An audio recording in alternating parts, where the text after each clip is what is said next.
Hello snowboarders of the internet, I'm your host Avran LeFeber, and in this video we're going to be reviewing the new K2 edition binding. I rode this binding at Copper Mountain on a sunny bluebird day with average temps, a little bit of dust on crust, perfect corduroy, and some leftover pow in the trees, and I rode it on my Ride Shadow Band with my K2 Thraxis boots. I did use the large version of this versus the medium. I could have fit in the medium or the large. I got samples.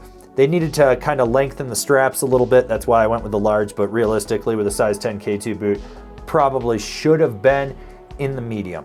All right, so when it comes to adjustability, you got flip tabs on the toe and the heel that'll lengthen or shorten your strap depending where you want it. With the toe strap, you've got a pin system so you can push it down, pull it up, move the strap forward or backwards.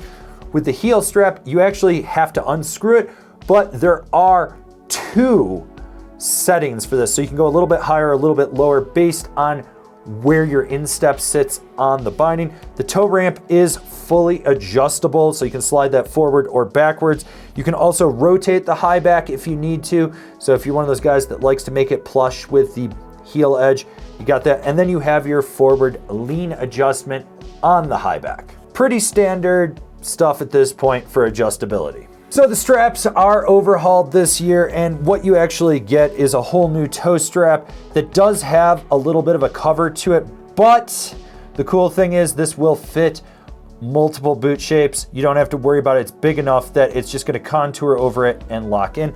The heel strap, very minimal, one-piece design, and what you get with that is just a lot of play that will flex around the instep of the boot, locking you in and feeling secure. That means that all the padding though will be coming from your boot instead of the actual strap.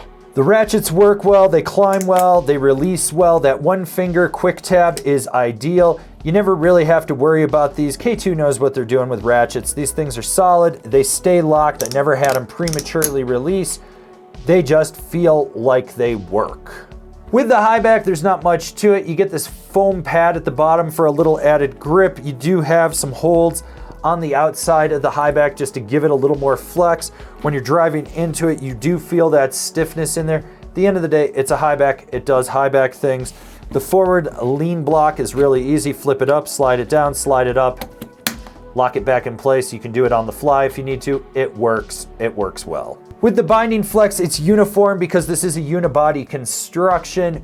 You get the same amount of power toe to heel as you do side to side. One of the cool things with this is you have a bigger disc. So for those of you guys that complain about mini discs having issues and whatnot, these still do have a bigger disc, which while it does create a bigger dead spot, it still gives you more power into this binding. The overall flex of this binding is just past middle of the road. You do get a little bit more give in the straps, but it's just slightly more than you would laterally out of this binding.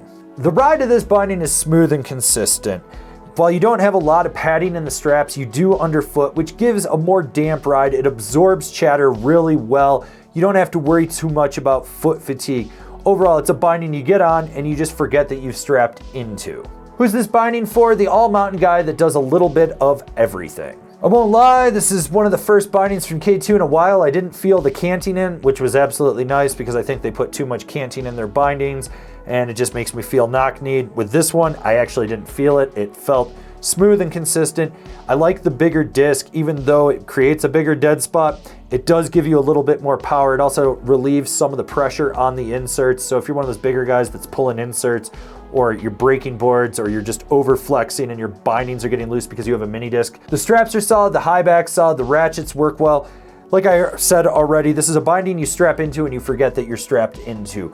I like the way that they're going with this. It's good to see the progression of the Lean AT series and what they've been working on with their pod system. Plus, the other cool thing is you do get the This Grips base plate. So when this thing hits something, it does not slide. Your snowboard's wet, you're moving your bindings around, this thing will stay gripped. Your screws get a little loose, you've got that added grip in there. Even if you got some disco foot, it's not gonna be as prominent. Overall, very, very stoked on the direction K2's going with these new bindings. Binding recommendations: the Union Force, the Ride C8, the Now Select Pros. This has been my review of the K2 edition binding. Do you agree? Do you disagree? Are you going to buy a pair? Do you own a pair? Leave me a comment down below. Let's have a conversation about this binding. If you're new here, remember to subscribe, click the bell, get those notifications. That way you're not missing any of the videos we got coming out for all you snowboarders of the internet. And if you really like what we're doing over here and you want to support us further, swing on over to Angry Snowboarder VIP. As always, I've been your host, Avran LeFeber, and I'll see you in another video.